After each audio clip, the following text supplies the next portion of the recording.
తర్వాత వివి రాజేంద్ర ప్రసాద్ గారు, జగపతి బాబు గారి నాన్నగారు, ఆయనతో నేను కొన్ని సినిమాలకి పిచ్చి మహారాజు, మంచి మనుషులు ఇలాంటి కొన్ని సినిమాలు ఉన్నాయి. వాటికి పెద్ద పెద్ద సెట్స్, పెద్ద పెద్ద క్యాస్టింగ్, ఇలాంటి దాంట్లో వివి రాజేంద్ర ప్రసాద్ గారు ఎప్పుడూ అలాగే ఉంటుంది అనమాట. ఆయన లావిష్ ప్రొడ్యూసర్. ఆయనతో కొన్ని సినిమాలకి పనిచేశాను. ఇంకా కమలాకర్ కామేశ్వరరావు గారు పౌరాణిక సినిమాలకి ఆయన పెట్టింది పేరు అనమాట. చాలా పెద్ద పెద్ద గొప్ప గొప్ప సినిమాలు చేశారు. ఆయనతో కూడా పనిచేశాను. అలాగే సిఎస్ రావు గారు, అంటే ఈయన సి పుల్లయ్య గారు పాత రోజుల్లో, బ్లాక్ అండ్ వైట్ రోజుల్లో చాలా ఫేమస్ అయిన లవకుశ సినిమాకి మెయిన్ ఆయనే చేశారు.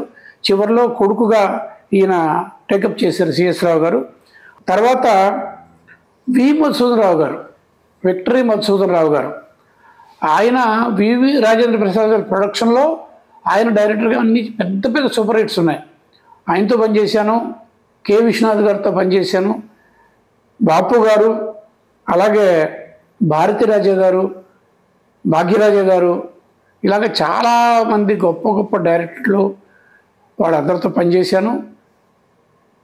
ఇంకా హీరోయిన్స్ విషయానికి వస్తే షావుకారు జానకి, అంజలీదేవి గారు, రాజసులోచన గారు, సీఎం అయిన జయలలిత గారు, లక్ష్మి గారు, తర్వాత కేఆర్ విజయ గారు, వాణిశ్రీ గారు, మంజుల, జయప్రద, జయసుధ, విజయ నిర్మల గారు, ఇలాంటి వాళ్ళతో పనిచేశాను నేను.